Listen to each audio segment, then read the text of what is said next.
কুড়িগ্রাম জেলা বিএনপি সম্মানিত সদস্য সচিব, জেলা পরিষদের সম্মানিত প্রশাসক মহোদয়, আমার রাজনৈতিক দল, তাকে দেখে আজকে আমি অভিযোগ হয়ে গিয়েছি এই আলহাজ শহীদ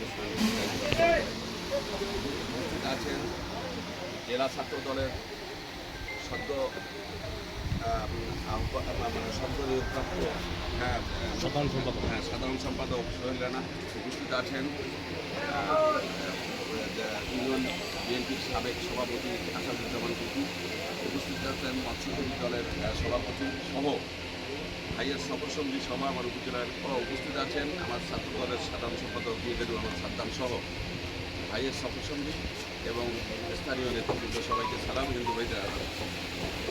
আসলে ভাই যে জিনিসটি পেয়েছিলেন সেই জিনিসটা পেয়েছিলেন। ভাইয়ের খুব আশা ছিল যে এলাকার কাজের উন্নয়ন করা, অর্থাৎ মন্দির মসজিদ রাস্তাঘাট সংস্কার করা, কিন্তু যদিও বা উনি জেলা পরিষদের প্রশাসক হয়েছেন, কুড়িগ্রাম জেলাটাকে পরিচালনা করিতেছেন, কিন্তু সংসদে যাওয়ার ব্যাপারটা হচ্ছে আলাদা। তাদের বরাদ্দ সরাসরি প্রধানমন্ত্রী করে। আপনারা হয়তো অবগত আছেন যে 30 লক্ষ টাকা শুধু মন্দির মসজিদের জন্য একটা বরাদ্দ হয়েছে, হ্যাঁ বরাদ্দ হয়েছে। তো যে ব্যাপারটা ভাই সরাসরি হ্যান্ডেলিং করতে পারছে, কিন্তু ওই জায়গায় যে যাই হোক এটা আল্লাহ দয়া করে বান্দার মঙ্গলের জন্য করে ওই জায়গা পর্যন্ত আমরা যেতে পারিনি। এই জন্য আপনাদের কাছে করজোরে আবেদন নিবেদন রাখবো যে আগামীতে যদি ভাই এই জায়গায় আবার করতে চান তাহলে আমরা ভাইকে সর্বোচ্চ সহযোগিতা করব। তারপরেও ভাই যে জায়গায় আছেন সেই জায়গায় মূলত মন্দির মসজিদ রাস্তাঘাটের যেটা সীমিত আকারে যেটা আসে সেটা ভাইয়ের প্রাণ জুড়ে অর্থাৎ মন খোলাসা করে দিলেন।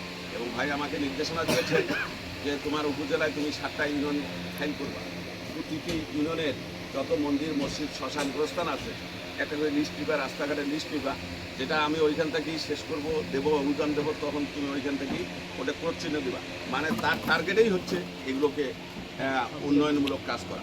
এই জন্য আজকে ভাইয়ের কাছে সবিনয় নিবেদন আমারও এলাকা যেহেতু, যে ভাই তো সবগুলো অলরেডি লিস্ট নিয়েছেন, আপনাদের এটাও নিয়েছেন, হ্যাঁ, কিন্তু অগ্রাধিকার ভিত্তিতে ভাই যাতে অগ্রাধিকার ভিত্তিতে আমাদের প্রাধান্য দেয় এই আশাবাদ ব্যক্ত করে আমি আমার সংক্ষিপ্ত বক্তব্য এখানে শেষ করছি। আসসালামু আলাইকুম, আদাব।